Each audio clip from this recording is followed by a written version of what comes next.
Final में team BJP ने विपक्ष को ढेर कर दिया। बीजेपी के कैप्टन नरेंद्र दामोदर दास मोदी का शानदार स्ट्राइक रेट रहा है। अकेले मोदी ने ऐसी बैटिंग की है कि विपक्षी खेमे में मायूसी छा गई है। विपक्ष के पास फाइनल में खेलने के लिए कोई खिलाड़ी नहीं बचा है।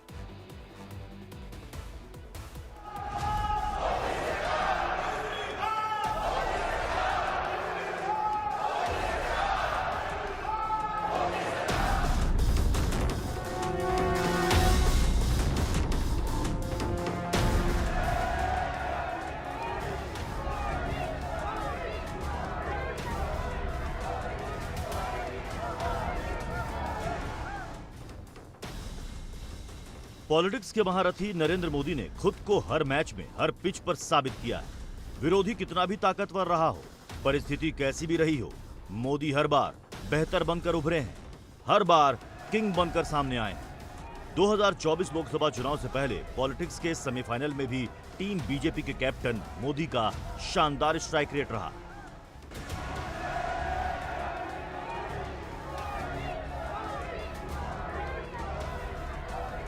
हर हर मोदी, हर हर मोदी, हर हर मोदी, जय जय मोदी, हर हर मोदी। मोदी जी को आना चाहिए। मोदी देश का भला कर सकते हैं और कोई नहीं कर सकता इसमें।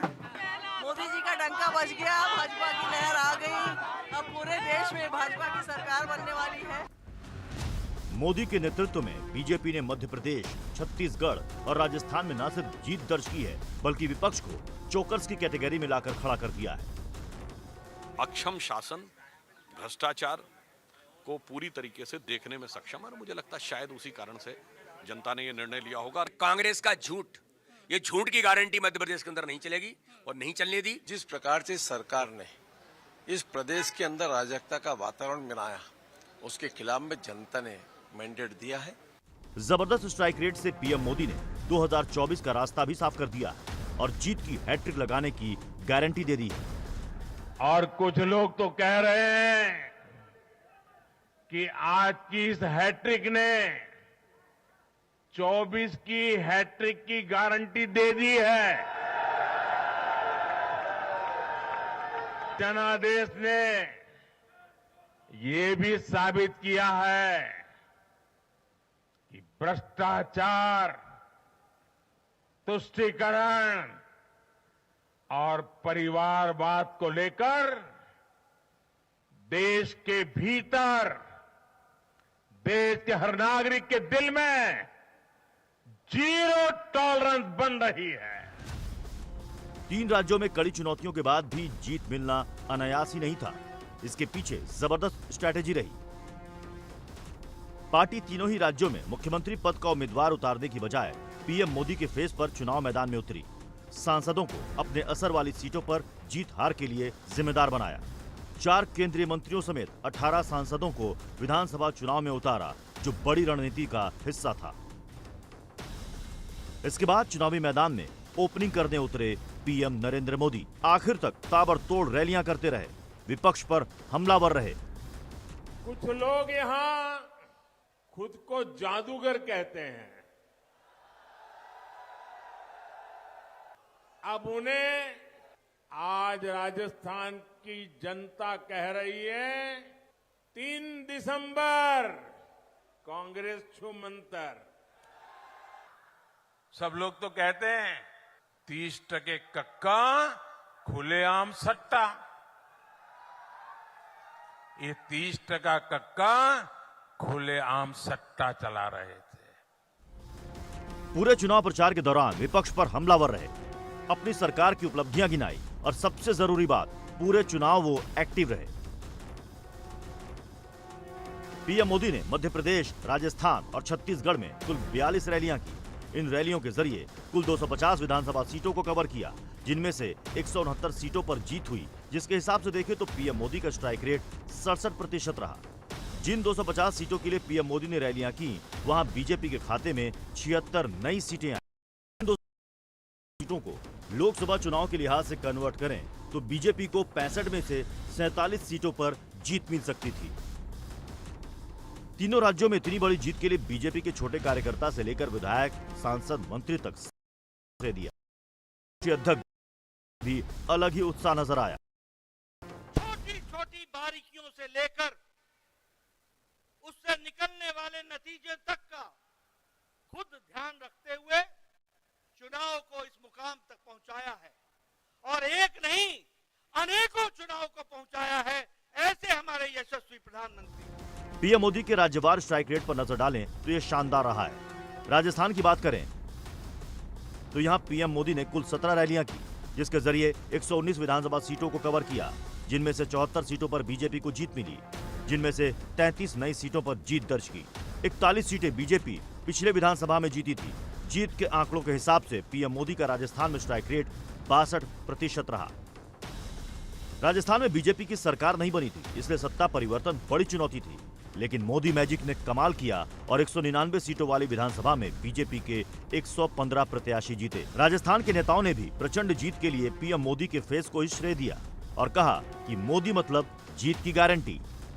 मैं सबसे पहले तो हमारे माननीय प्रधानमंत्री जी, हमारी भारतीय जनता पार्टी के सब टॉप लीडर्स को धन्यवाद दूंगी और फिर हमारे कार्यकर्ताओं ने जिस तरह से मेहनत की, सबको धन्यवाद। सबका इसमें बहुत बड़ा रोल था। महिलाओं ने ही तो ये वोट दिया है। महिलाओं ने आरक्षण जिस तरह से मोदी सरकार ने दिया है महिलाओं को। पीएम मोदी ने भी बीजेपी मुख्यालय में राजस्थान में जीत को लेकर कहा कि उन्होंने इसकी भविष्यवाणी पहले ही कर दी थी। राजनीति के इतने वर्षों में मैं हमेशा भविष्यवाणियों से दूर रहा। मैं कभी वादे और बड़ी बड़ी घोषणाएं नहीं करता हूं। इतने साल हो गए, कभी नहीं करता। लेकिन इस बार चुनाव में मैंने अपना ये नियम भी तोड़ा था। मैंने राजस्थान में मावजी महाराज को प्रणाम करते हुए उन्हीं की धरती पर ये भविष्यवाणी की थी कि राजस्थान में कांग्रेस सरकार लौट करके नहीं आएगी।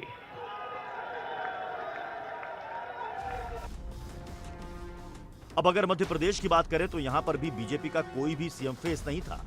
पीएम मोदी के ही चेहरे पर चुनाव लड़ा गया था, जिसका नतीजा ये हुआ कि लगातार सत्ता में रहने के बावजूद एंटी इनकम्बेंसी हावी नहीं हुई और 230 सीटों वाले विधानसभा में 163 विधायक बीजेपी के पहुंचे हैं। मध्य प्रदेश में तो पीएम मोदी का स्ट्राइक रेट अकल्पनीय रहा है। मध्य प्रदेश में पीएम मोदी ने 17 चुनावी सभाएं की, जिनका प्रभाव 93 विधानसभा सीटों पर रहा, जिसमें से बीजेपी प्रत्याशियों ने 70 सीटों पर जीत दर्ज की। जीती सीटों में 24 नई सीटें थी, जबकि 46 सीट बीजेपी के पास पहले से ही थी।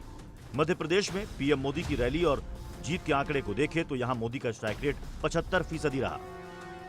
मध्य प्रदेश ने भी हमें फिर दिखाया है कि भाजपा के सेवा भाव का कोई विकल्प नहीं है।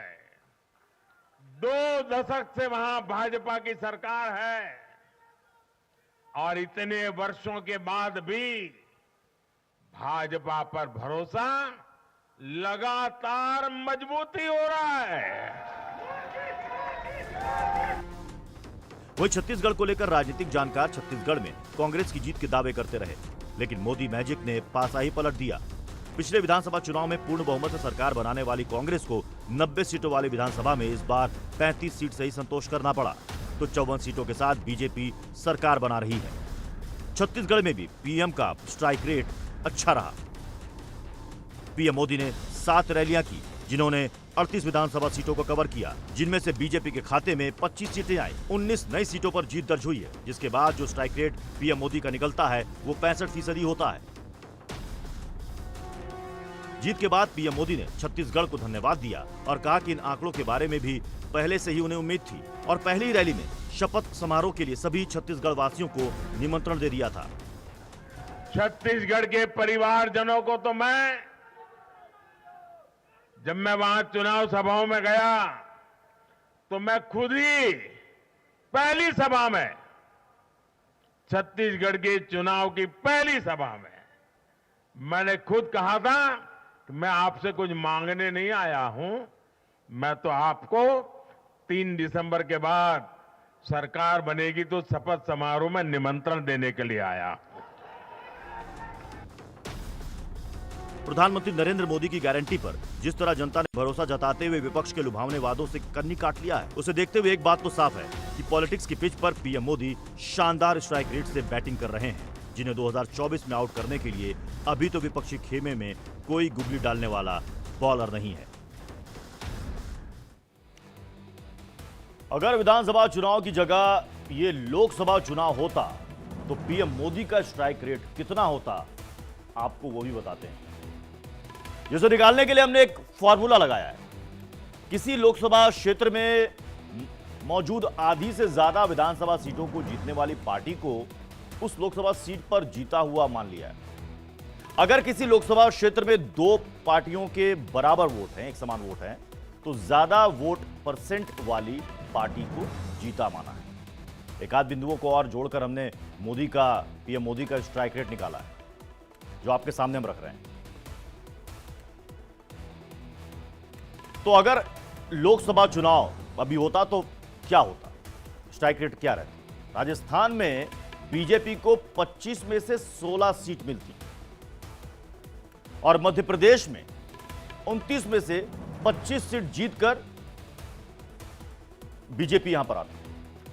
छत्तीसगढ़ में 11 में से 6 सीट पर बीजेपी की जीत होती, यानी तीनों राज्यों में कुल मिलाकर 65 सीटें हैं, जिनमें से 47 पर अभी जीत होती बीजेपी की।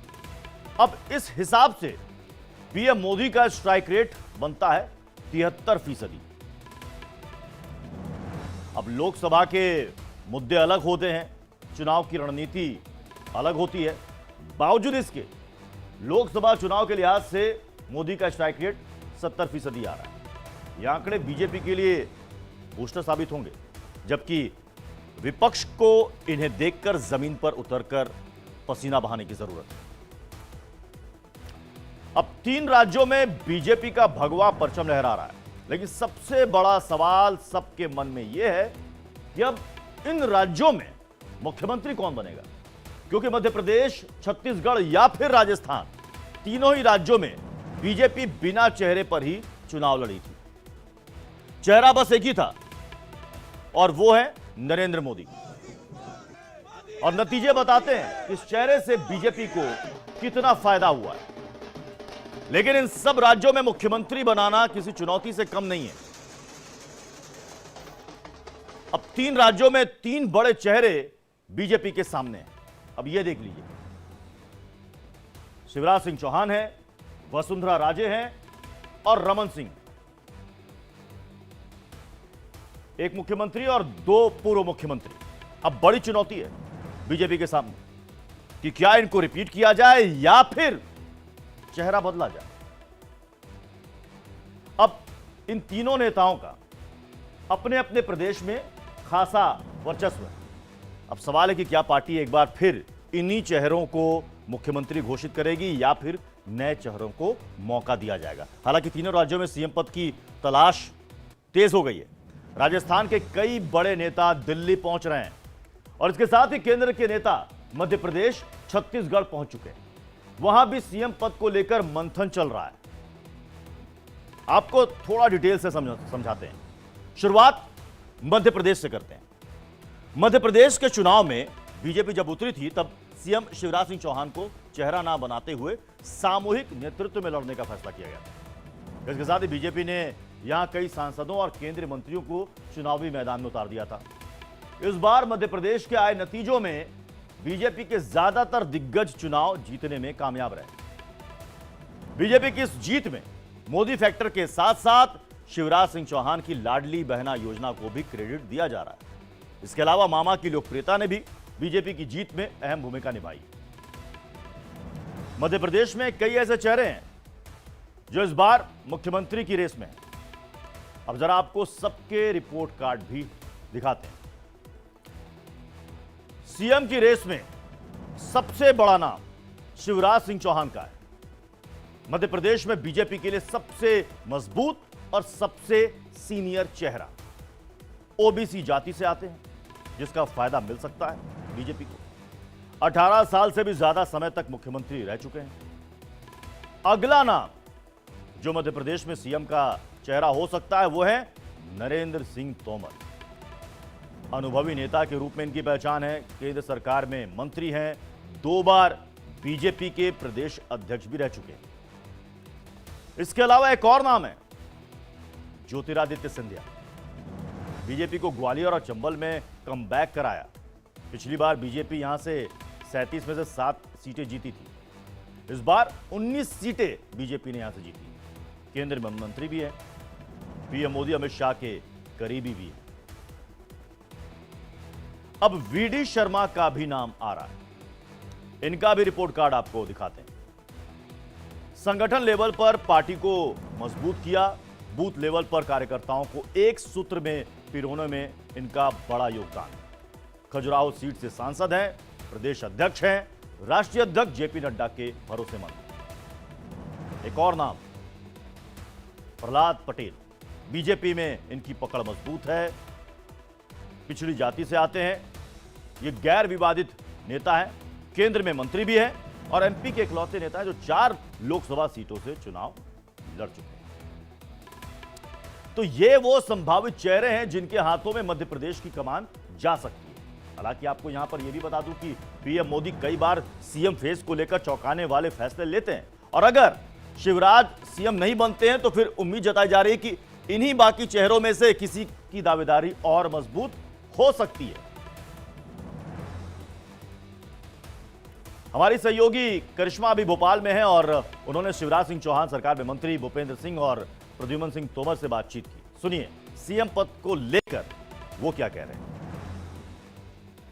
ये राष्ट्रीय नेतृत्व माननीय नरेंद्र मोदी साहब, माननीय नड्डा साहब, माननीय अमित शाह साहब, माननीय श्रीमती ज्योतिरादित्य सिंधिया जी, माननीय मुख्यमंत्री शिवराज सिंह जी और पूरी टीम का मैं आभार करता हूं कि हमारी सरकार के नेतृत्व की नीतियों की जीत है, ये जनता की जीत है। चेहरा कौन होगा? ये निर्णय पार्टी को है। तो फिलहाल मध्य प्रदेश की गद्दी पर कौन बैठेगा इसके पत्ते कोई नहीं खोल रहा है। इस बीच सीएम पद के दावेदार बताए जा रहे प्रहलाद पटेल ने बीजेपी अध्यक्ष जेपी नड्डा और अमित शाह से मुलाकात की है। कयासों का बाजार गर्म है पर सस्पेंस अब भी बाकी है। जो खबरें हैं और खबरों का बाजार है उसमें कहा जा रहा है कि प्रहलाद सिंह पटेल भी एक चेहरा हो सकते हैं। अटकलबाजियों से राजनीति नहीं होती है, मैं पहले से कहता हूँ। भारतीय जनता अब तो परिणाम आ गए, निर्णय का इंतजार आप भी करिए, मैं भी कर रहा हूँ। और अब बात करते हैं राजस्थान की, जहां सीएम कौन होगा इस पर सबसे बड़ा सस्पेंस है। राजस्थान में बीजेपी का सबसे बड़ा चेहरा कौन है? वो है वसुंधरा राजे का। लेकिन मध्य प्रदेश की तरह यहां भी बीजेपी बिना किसी चेहरे के मैदान में उतरी थी, जबकि इससे पहले 4 चुनाव में वसुंधरा राजे को ही आगे कर चुनाव लड़ती रही है। चुनाव नतीजे आने से ठीक पहले वसुंधरा राजे काफी एक्टिव दिख रही है और आज भी 20 से ज्यादा विधायक वसुंधरा राजे के घर पहुंचे, जहां काफी देर तक विधायकों के साथ उनकी बैठक चली, मंथन हुआ। राजस्थान के अब कई विधायक वसुंधरा राजे को मुख्यमंत्री पद का दावेदार बताने लगे। सुनिए राजस्थान के विधायक शंकर सिंह रावत और बहादुर सिंह कोहली क्या कह रहे हैं। ये फैसला राष्ट्रीय बोर्ड और आदरणीय मोदी जी के द्वारा होगा। ये हमारे लेवल पर यह हाथ में नहीं होता है। ये के तौर पर आपकी इच्छा तो होगी ना? नहीं, हमारी सबकी इच्छाएं बहुत कुछ होती है, हमारी तो इच्छा है। सर क्या आपको लगता है वसुंधरा जी बेहतर काम कर पाएंगी? निश्चित बहुत बेहतर काम किया है वसुंधरा जी ने। राजस्थान के अंदर 4 चांद लगाए हैं। राजस्थान में पूर्ण बहुमत की सरकार बनी है और भारतीय जनता पार्टी का ही सीएम बनेगा। जो जनता की मांग है वो वसुंधरा जी है, वसुंधरा जी को सीएम बनाना चाहिए। तो राजस्थान के विधायक वसुंधरा की दावेदारी पुख्ता करते नजर आ रहे हैं। अब ऐसे में सवाल है कि क्या महारानी के सिर पर फिर से ताज सजेगा, क्योंकि सीएम को लेकर अंतिम फैसला बीजेपी आला कमान को ही करना है।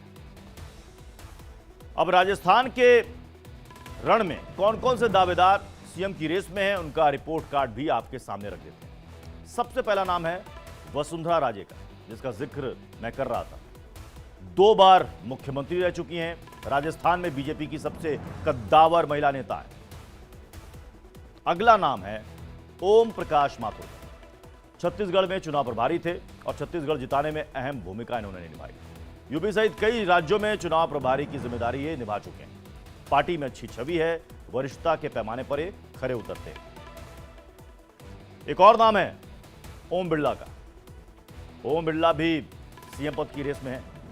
लोकसभा के स्पीकर हैं, सबको साथ लेकर चलने वाले चेहरे के रूप में जाने जाते हैं। पीएम के करीबी हैं।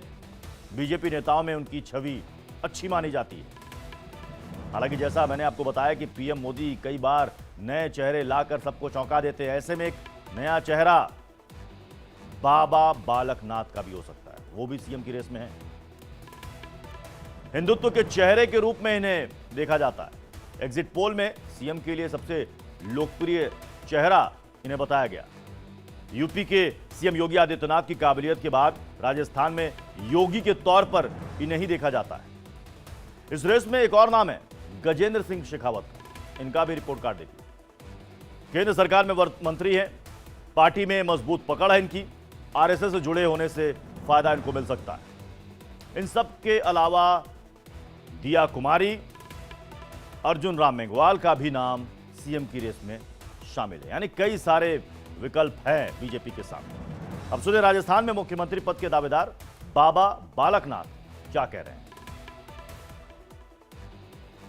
हमारे साथ बाबा बालकनाथ मौजूद हैं। आप जीत कर आए हो, इस पूरी जीत को किस तरह से आप देखते हैं? देखिए, जीत पूरे देश को दिख रही है और पूरे दुनिया को दिख रही है कि ये जीत माननीय प्रधानमंत्री जी के कमिटमेंट पर है और आज देश की जनता उनके साथ कमिटेड हो चुकी है, उनके साथ जुड़ चुकी है। जो उनका कमिटमेंट है,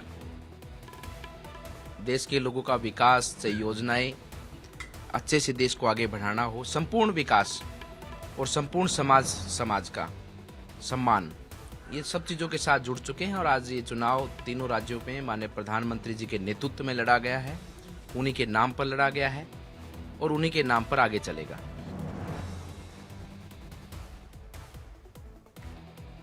तो मध्य प्रदेश और राजस्थान में मुख्यमंत्री की रेस में कई सारे नाम हैं। दोनों राज्यों के संभावित चेहरे हमने आपके सामने रखे, लेकिन सूत्रों से हमें खबर मिली है कि इन दोनों राज्यों में यूपी वाला फार्मूला लागू किया जा सकता है। लेकिन सवाल है कि वो फार्मूला क्या है, वो आपको बताते हैं। फार्मूला नंबर 1 क्या है? एक सीएम और साथ ही 2 डिप्टी सीएम होगा। यह फार्मूला नंबर 1 है। फार्मूला नंबर 2 क्या है? एक सीएम, एक डिप्टी सीएम। फार्मूला नंबर 3 क्या है? नए चेहरे को मौका मिल सकता है, पुराने चेहरे को केंद्र में भेजा जा सकता है। यानी कि बीजेपी के सामने फार्मूला नंबर 1 है, फार्मूला नंबर 2 है और साथ ही फार्मूला नंबर 3 भी है। इसके साथ साथ फार्मूला नंबर 4 भी है। अब वो क्या है? नाराज लोगों को संगठन की जिम्मेदारी दी जा सकती है। एक सीएम ही होगा, लेकिन बाकी जो लोग नाराज होंगे उनको संगठन में कोई अहम जिम्मेदारी दी जा सकती है। तो ये सारे फॉर्मूले हैं बीजेपी के सामने। या तो यूपी वाला फॉर्मूला, एक सीएम 2 डिप्टी सीएम का, या फिर एक सीएम 1 डिप्टी सीएम का और बाकी में डिप्टी सीएम नहीं लेकिन कुछ चेहरों को केंद्र में मौका, तो नाराज लोगों को संगठन की जिम्मेदारी। तो छत्तीसगढ़ की जीत बीजेपी के लिए काफी अहम मानी जा रही है, क्योंकि यहां कांग्रेस बहुत ही कॉन्फिडेंट नजर आ रही थी। सीएम भूपेश बघेल के सियासी कद का बीजेपी में कोई दूसरा नेता भी नजर नहीं आ रहा था। बघेल सरकार के खिलाफ सत्ता विरोधी लहर भी सार्वजनिक रूप से दिख नहीं रही थी। इसके बावजूद बीजेपी ने जिस तरह से जीत दर्ज की है, उससे एक बात तो साफ है कि इस जीत के पीछे पीएम मोदी का हाथ माना जा रहा है। बीजेपी ने छत्तीसगढ़ में किसी भी नेता को सीएम पद का चेहरा घोषित नहीं किया था, लेकिन रेस में जो नाम है उनका रिपोर्ट कार्ड आपके सामने रखते हैं। पहला नाम है रमन सिंह का। 15 साल सीएम रह चुके हैं, इसलिए दौड़ में शामिल है। इस बार 45,000 ज्यादा वोट से जीते हैं। अगला नाम है अरुण साव का। छत्तीसगढ़ में बीजेपी के प्रदेश अध्यक्ष हैं। इस बार चुनाव में अगुवाई की। विधानसभा चुनाव में 45,891 वोट से जीते। एक और नाम है रेणुका सिंह का। छत्तीसगढ़ में 34% आदिवासी आबादी है। रेणुका सिंह इसी समाज से आती है। महिला और आदिवासी समाज से होने का इनको फायदा मिल सकता है। इन सब के अलावा ब्रजमोहन अग्रवाल का नाम भी नए चेहरे के तौर पर देखा जा रहा है, जो कि रायपुर दक्षिण विधानसभा सीट से वो 7 बार के विधायक हैं। इस बार वो 8वीं बार चुनाव जीतने में सफल रहे हैं।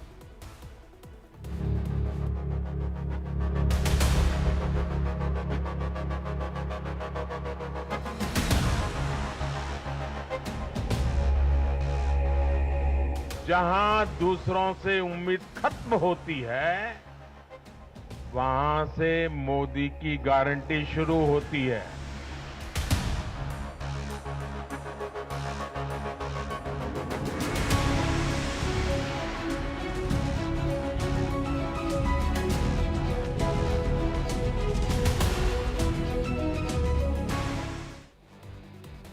तीन राज्यों में बीजेपी की बम्पर जीत के बाद हर तरफ पीएम मोदी के चर्चे हैं। मोदी मैजिक से मिली जीत के बाद अब बीजेपी को यह लगने लगा है कि वो 2024 में होने वाले लोकसभा चुनाव की वैतरणी भी पार कर लेगी और पीएम मोदी भी 24 की जीत की गारंटी देने लगे। आखिर क्यों पीएम मोदी 24 के चुनाव की जीत को लेकर इतने कॉन्फिडेंट हैं? आखिर कैसे वो अभी से लोकसभा चुनाव की जीत की आहट सुन रहे हैं? देखिए महानायक मोदी पर इंडिया डेली लाइव की ये स्पेशल रिपोर्ट।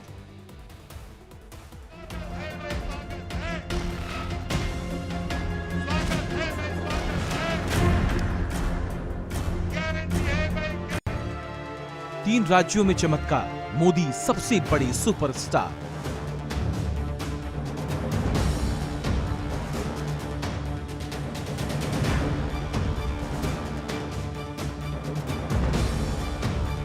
लहराया केसरिया का परचम, मोदी की गारंटी का दम।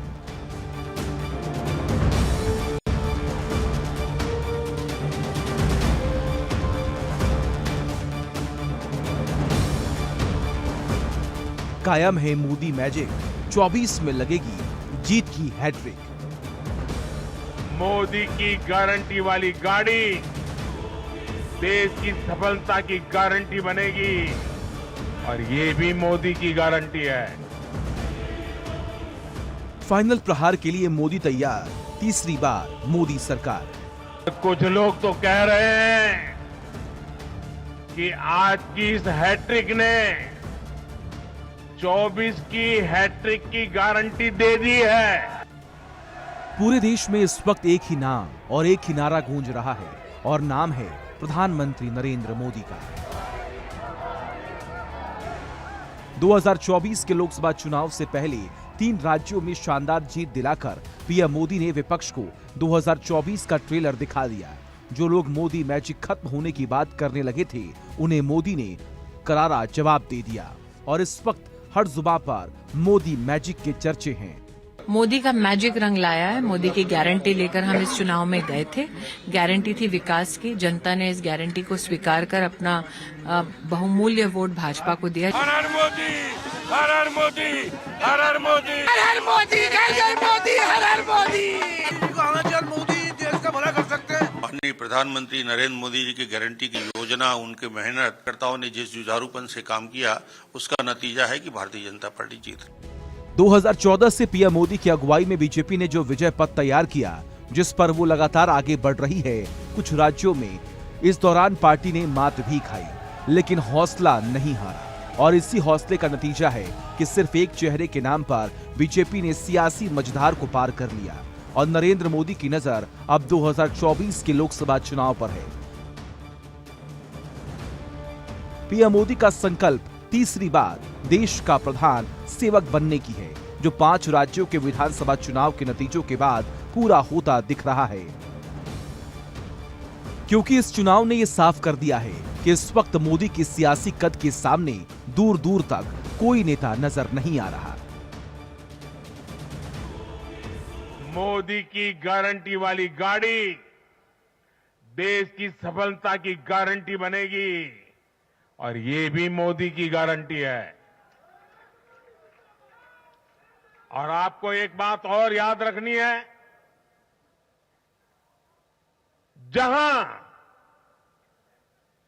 जहां दूसरों से उम्मीद खत्म होती है, वहां से मोदी की गारंटी शुरू होती है।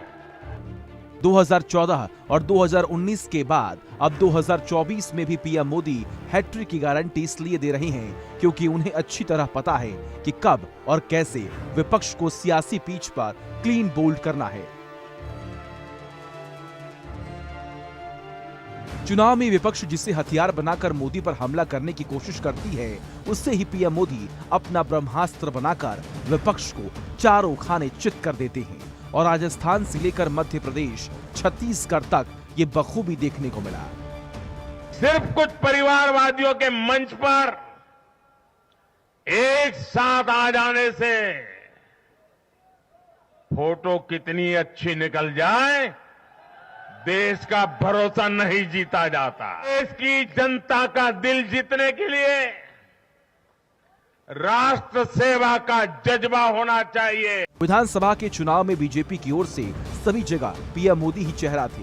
पूरे विधानसभा चुनाव के दौरान पीएम मोदी ने जमकर पार्टी के लिए प्रचार किया और दर्जनों रैलियां और कई बड़े रोड शो किए।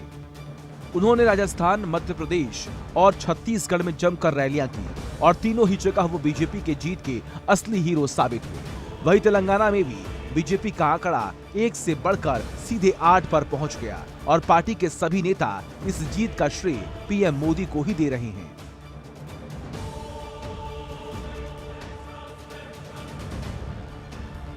प्रधानमंत्री जी के नेतृत्व में डबल इंजन की सरकार ने चमत्कार किया है। मैं प्रधानमंत्री जी को भी प्रणाम करता हूं। ये माननीय हमारे प्रधानमंत्री नरेंद्र मोदी जी, जिनका मंत्र था ये सबका साथ, सबका विकास, सबका विश्वास और सबका प्रयास, ये उसकी जीत है। जीत माननीय प्रधानमंत्री जी के कमिटमेंट पर है और आज देश की जनता उनके साथ कमिटेड हो चुकी है। विपक्ष और मोदी विरोधी बीते कुछ समय से इस बात का दावा करने लगे थे कि पीएम मोदी का वैसा मैजिक नहीं रह गया जो 2014 के समय में था। यह उन सभी को करारा जवाब है।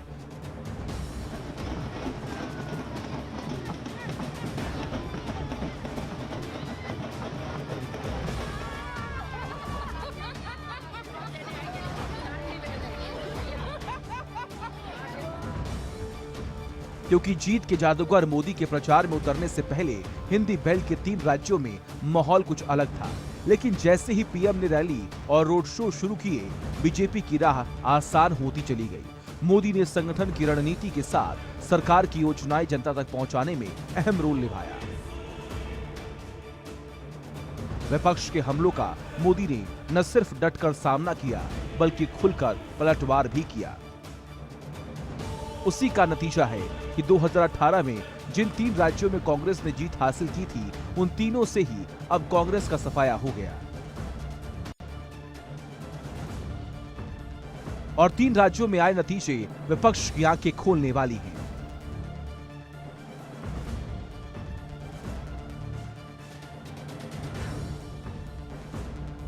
महिला वोटर बाहुल्य सीट पर अधिकतर बीजेपी जीती। दलित वर्ग की 35 में से 26 सीटों पर मोदी का मैजिक जमकर चला। आदिवासी समुदाय की 35 में से 21 सीटों पर कमल खिला, तो ओबीसी वोटर वाली 18 में से 11 सीटों पर बीजेपी ने जीत दर्ज की।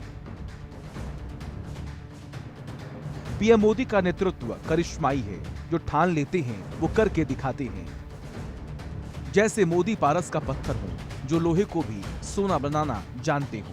मोदी ने जो कहा वो सच साबित हुआ। मोदी ने जो भविष्यवाणी की वो 100% सत्य साबित हुई। एक आवाज जिसने राजनीति को नए रंग से रंग दिया। लोगों ने इन राज्यों में सिर्फ और सिर्फ मोदी के नाम पर वोट दिया, यानी यह किसी और से ज्यादा पीएम मोदी की जीत है। मोदी और बीजेपी के लिए अगली चुनौती है 24 का चुनाव और मोदी भी तैयार है अपने हैट्रिक से हैट्रिक लगाने वाले अपने प्लान के साथ।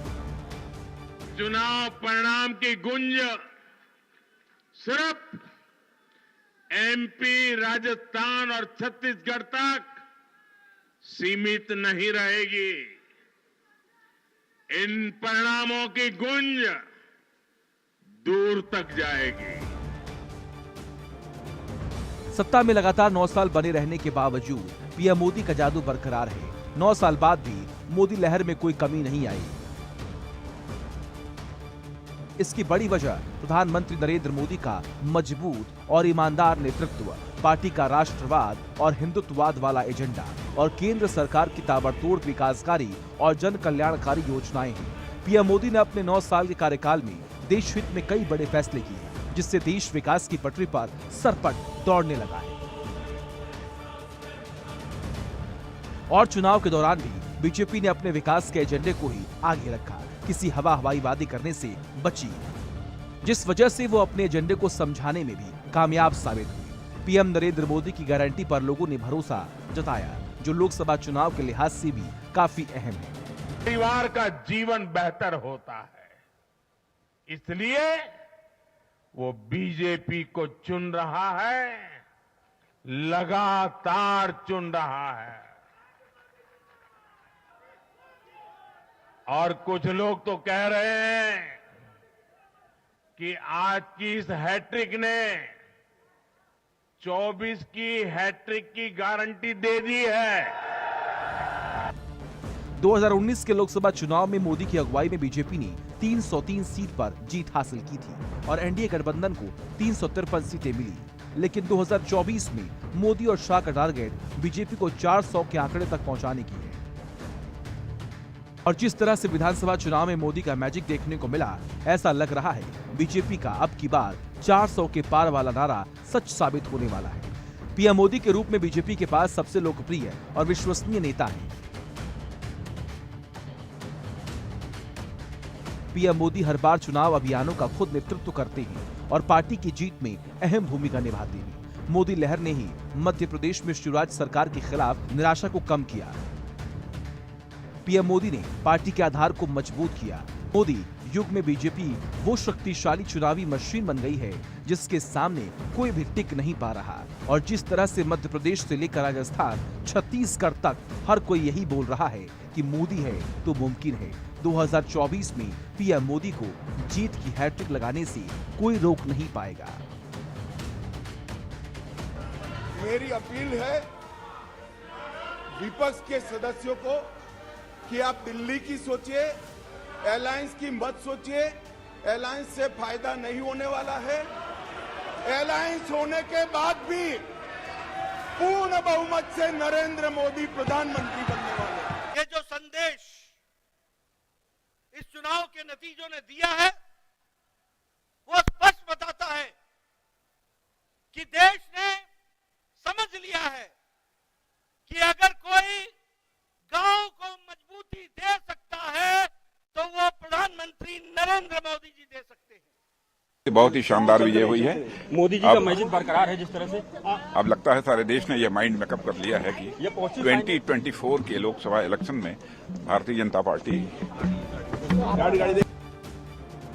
5 राज्यों के विधानसभा चुनाव से पहले विपक्षी दलों ने जमकर जाति कार्ड खेला, जनता को जातियों में बांट नई सियासत करने की कोशिश की, कास्ट सर्वे करवाकर मोदी के सामने चुनौती पेश करने की कोशिश की। लेकिन पीएम मोदी ने अपने अंदाज में इसकी धार कूंद कर दी और फिर चुनावी जीत के बाद पीएम मोदी ने 4 जातियों वाले प्रहार से विपक्ष की लोकसभा चुनाव में जाति कार्ड खेलने की मंशा पर भी अभी से पानी फेर दिया। मेरे लिए देश में 4 जातियां ही सबसे बड़ी जातियां हैं। और जब मैं इन 4 जातियों की बात करता हूं, हमारी नारी शक्ति, हमारी युवा शक्ति, हमारे किसान और हमारे गरीब परिवार। बीजेपी अब हर चुनाव के लिए अलग रणनीति बनाकर उतरने लगी है। हर राज्य में मोदी की गारंटी की घोषणा पत्र में इस्तेमाल किया। एमपी में पूरा कैंपेन इस बात पर फोकस किया गया कि मोदी के मन में एमपी और एमपी के मन में मोदी है। सांसद और केंद्रीय मंत्री उतारकर तीनों राज्यों में 2024 का लिटमस टेस्ट कर लिया। ये परीक्षण काफी हद तक सफल भी रहा।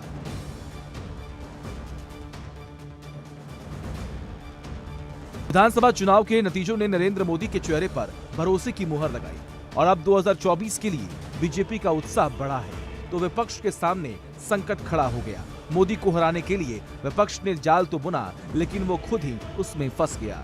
2024 का सुपर फाइनल बेहद नजदीक है, लेकिन विपक्ष में अब तक चेहरे को लेकर कोई सहमति नहीं बन पाई, क्योंकि विपक्षी नेताओं का आपसी अहंकार सहमति हो पाने की इजाजत नहीं दे पाता।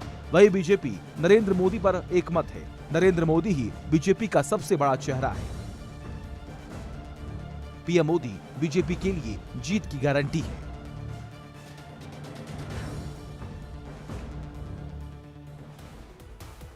तो मोदी को महानायक ऐसे नहीं कहा जाता है। बल्कि मोदी ने बीजेपी के लिए वो कर डाला है जिसे कुछ साल पहले तक असंभव माना जाता था। मोदी के मैजिक से अब देश के ज्यादातर राज्यों में भगवा रंग चढ़ गया है। चुनावी नतीजों ने न सिर्फ देश के राजनीतिक नक्शे पर भगवा रंग को और चटक किया है, बल्कि बीजेपी कार्यकर्ताओं का मनोबल भी कई गुना बढ़ा दिया है, जिसका सीधा असर 2024 के लोकसभा चुनाव में भी देखने को मिल सकता है। अब आपको मैप के जरिए जल्दी से दिखाते हैं। मध्य प्रदेश, राजस्थान, छत्तीसगढ़ में मिली प्रचंड जीत के बाद बीजेपी इस वक्त 17 राज्यों में है, सरकार है जहां पर बीजेपी या फिर उसके सहयोगी यानी कि एनडीए की सरकार है। और ये देखिए मैप में आप कलर वाइज, स्टेट वाइज आप देख सकते हैं। 9 राज्यों में बीजेपी की अपने दम पर सरकार है, जबकि 8 राज्यों में एनडीए गठबंधन की सरकार है। और इसमें आप ये देखिए, चाहे वो महाराष्ट्र हो या फिर बाकी स्टेट, 57% क्षेत्रफल पर बीजेपी का इस वक्त कब्जा है। 58% आबादी में बीजेपी की सरकार है और 2017 में 78% क्षेत्रफल पर बीजेपी का कब्जा था, सबसे एक पीक पर था उस वक्त। 2019 में यह घटा, अब बीजेपी गठबंधन की सरकार का 2014 में 7 राज्यों में थी, 2023 में आज की तारीख में 17 राज्य। नंबर्स देखिए कैसे बढ़ गए। अकेले बीजेपी की सरकार 2014 में 5 राज्यों में थी, 2023 में 9 राज्यों में। और वो कौन कौन से राज्य हैं ये आपके सामने पूरे मैप पर है, क्लियर। एनडीए की सरकार 2014 में 2 राज्यों में थी, 2023 में 8 राज्यों में, यानी गठबंधन की सरकार। कांग्रेस फिलहाल 3 राज्यों में ही सिमट चुकी है। तो यह है इस वक्त पूरे भारत में भगवा लहर की एक कहानी। तो 2023 के चुनावी नतीजों ने 24 का एजेंडा तय कर दिया है। इस चुनाव ने यह बता दिया है कि जब लोकसभा के चुनाव होंगे तब कौन कौन से मुद्दे हावी हो सकते हैं, चाहे वो महिला सशक्तिकरण का मुद्दा हो, युवाओं के लिए स्कीम हो या फिर मोदी की गारंटी। इन्हीं मुद्दों पर पूरा फोकस होने वाला है। पूरी खबर इस रिपोर्ट में देखिए।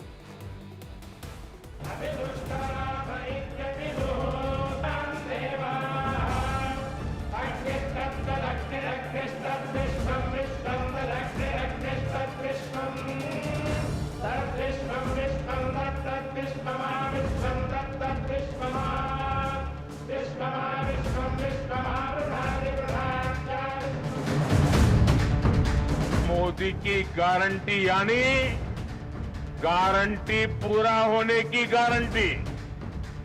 3 राज्यों में मिली बीजेपी को प्रचंड जीत से यह बात साबित हो गई कि देश में एक बार फिर से मोदी मैजिक काम कर गया। –